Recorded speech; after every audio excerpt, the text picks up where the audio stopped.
আসসালামু আলাইকুম, welcome to my YouTube channel and Facebook page. আপনারা সবাই কেমন আছেন? আশা করি আপনারা সবাই ভালো আছেন। আল্লাহর রহমতে আমিও ভালো আছি।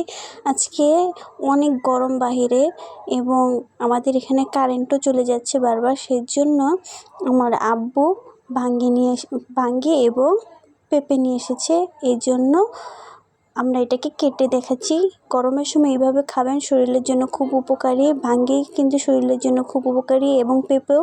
তো ভাঙ্গিটাকে আমরা হাতের সাহায্যে ছিলে নিলাম। ভাঙ্গিটা কিন্তু একদম পারফেক্টলিভাবে পেকে গিয়েছে। এরপর ভিতরের বিচিগুলি ফেলিয়ে নিলাম। নিয়ে পেঁপেটাকে আমরা ভাঙ্গিটাকে আমরা কেটে নেব, সুন্দর করে কেটে নেব।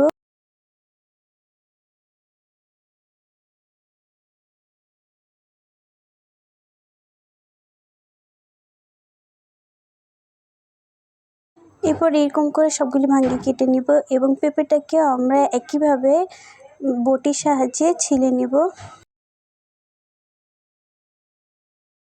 তো পেঁপেটাকে আমরা ছিলে এখন কেটে নেব।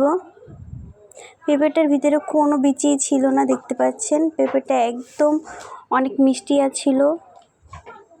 তো পেঁপেটাকে আমরা এরকম ভাঙ্গির মতন সাইজ করে কেটে নেব। আপনারা যদি আমাদের চ্যানেলে নতুন হয়ে থাকেন তাহলে চ্যানেলটাকে সাবস্ক্রাইব করে দেবেন, আর যদি ফেসবুক পেজ থেকে দেখে থাকেন তাহলে পেজটাকে ফলো করে দেবেন। তো আমরা সবগুলি ফ্রুট কিন্তু এইভাবে কেটে নিলাম। গরমের সময় এইভাবে একবার কেটে খেয়ে দেখবেন। যে কোনো ফলই বেশি করে আপনারা ভাঙ্গি এবং পেঁপে এসব খাবেন গরমের ভিতরে, তাহলে কিন্তু শরীরটা আপনাদের ঠিক থাকবে, বেশি অসুস্থ হয়ে যাবেন না। তো দেখতে পাচ্ছেন পেঁপেটা কিন্তু খুব ইয়ামি ছিল। তো সবাই ভালো থাকবেন। আল্লাহ হাফেজ।